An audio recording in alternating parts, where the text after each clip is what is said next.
ಒಂದು ಸಣ್ಣ ಶಾಂತವಾದ ಹಳ್ಳಿಯಲ್ಲಿ ಹಸಿರು ಬೆಟ್ಟಗಳಿಂದ ಸುತ್ತುವರಿದ ಮತ್ತು ಹಕ್ಕಿಗಳ ಹಾಡಿನಿಂದ ತುಂಬಿದ ಪರಿಸರದಲ್ಲಿ ಆರವ್ ಎಂಬ ಒಬ್ಬ ದಯಾಳು ಮತ್ತು ಸೃಜನಶೀಲ ಹುಡುಗನು ವಾಸಿಸುತ್ತಿದ್ದನು. ಆರವ್ ಶ್ರೀಮಂತನಾಗಿರಲಿಲ್ಲ, ಆದರೆ ಅವನಿಗೆ ಬಹಳ ದೊಡ್ಡ ಹೃದಯ ಮತ್ತು ಅದ್ಭುತ ಕಲ್ಪನಾಶಕ್ತಿ ಇತ್ತು. ಪ್ರತಿದಿನ ಶಾಲೆಯ ನಂತರ ಆರವ್ ದೊಡ್ಡ ಆಲದ ಮರದ ಕೆಳಗೆ ಕುಳಿತುಕೊಂಡು ಒಂದು ಸಣ್ಣ ಕೋಲಿನಿಂದ ನೆಲದ ಮೇಲೆ ಚಿತ್ರಗಳನ್ನು ಬಿಡಿಸುತ್ತಿದ್ದನು. ಅವನಿಗೆ ಚಿತ್ರ ಬಿಡಿಸುವುದು ಅತಿ ಹೆಚ್ಚು ಇಷ್ಟವಾಗಿತ್ತು. ಅವನು ಹಾರುವ ಹಕ್ಕಿಗಳು, ನಗುವ ಸೂರ್ಯ, ಬಣ್ಣಬಣ್ಣದ ಮನೆಗಳು ಮತ್ತು ಹರಿಯುವ ನದಿಗಳನ್ನು ಚಿತ್ರಿಸುತ್ತಿದ್ದನು. ಅವನ ಬಳಿ ಸರಿಯಾದ ಪೆನ್ಸಿಲ್ ಅಥವಾ ನೋಟು ಪುಸ್ತಕ ಇಲ್ಲದಿದ್ದರೂ ಅವನು ಕನಸು ಕಾಣುವುದನ್ನು ಎಂದಿಗೂ ನಿಲ್ಲಿಸಲಿಲ್ಲ. ಒಂದು ಸುಂದರವಾದ ಬಿಸಿಲಿನ ಮಧ್ಯಾಹ್ನ ಆರವ್ ಒಂದು ಸುಂದರವಾದ ನವಿಲನ್ನು ಚಿತ್ರಿಸುತ್ತಿರುವಾಗ ಉದ್ದವಾದ ಬಿಳಿ ಗಡ್ಡ ಮತ್ತು ಮಿಂಚುವ ಕಣ್ಣುಗಳನ್ನು ಹೊಂದಿದ್ದ ಒಬ್ಬ ವೃದ್ಧನು ನಿಧಾನವಾಗಿ ಅವನ ಕಡೆಗೆ ನಡೆದು ಬಂದನು.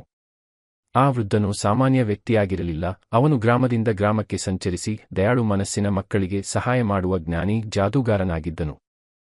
ನಮಸ್ಕಾರ ಪುಟ್ಟ ಹುಡುಗನೇ, ನೀನು ಇಷ್ಟು ಸುಂದರವಾಗಿ ಏನೂ ಚಿತ್ರಿಸುತ್ತಿದ್ದೀಯಾ? ನನಗೆ ಚಿತ್ರ ಬಿಡಿಸುವುದು ತುಂಬಾ ಇಷ್ಟ ಸಾರ್, ಆದರೆ ನನ್ನ ಬಳಿ ನಿಜವಾದ ಬಣ್ಣಗಳು ಅಥವಾ ಪೆನ್ಸಿಲ್ಗಳಿಲ್ಲ.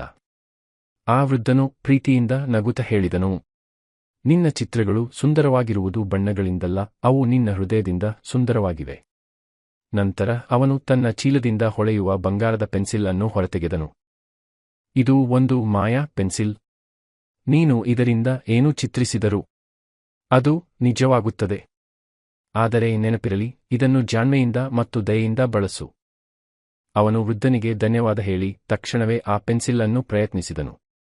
ಮೊದಲು ಅವನು ಒಂದು ಸಣ್ಣ ಕೆಂಪು ಸೇಬನ್ನು ಚಿತ್ರಿಸಿದನು. ಸೇಬು ನಿಜವಾಗಿ ಬದಲಾಯಿತು.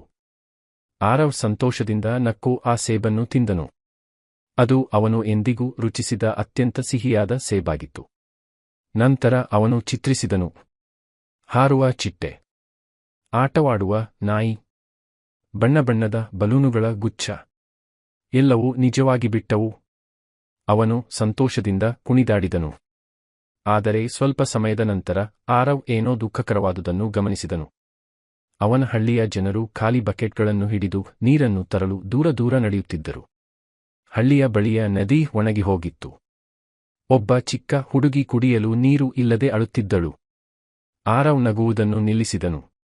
ಅವನು ತನ್ನ ಮಾಯಾ ಪೆನ್ಸಿಲನ್ನು ನೋಡಿಕೊಂಡು ಆಳವಾಗಿ ಯೋಚಿಸಿದನು.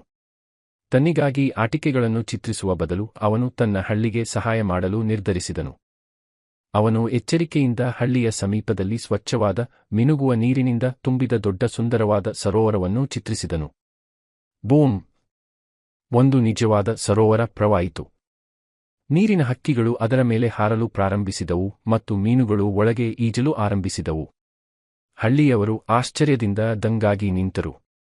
ಹಳ್ಳಿಗ ಒಂದು, ನೋಡಿ, ನೀರು ಕಾಣಿಸಿಕೊಂಡಿದೆ.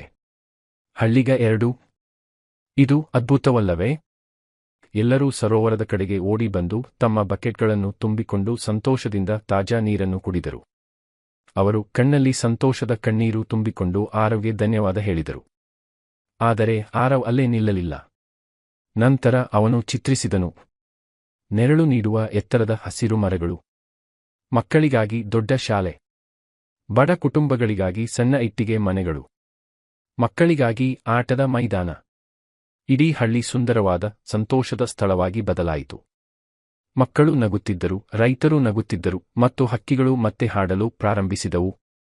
ಅಚಾನಕ್ ಆ ವೃದ್ಧ ಜಾದೂಗಾರನು ಮತ್ತೆ ಆರವ್ನ ಪಕ್ಕದಲ್ಲಿ ಕಾಣಿಸಿಕೊಂಡನು.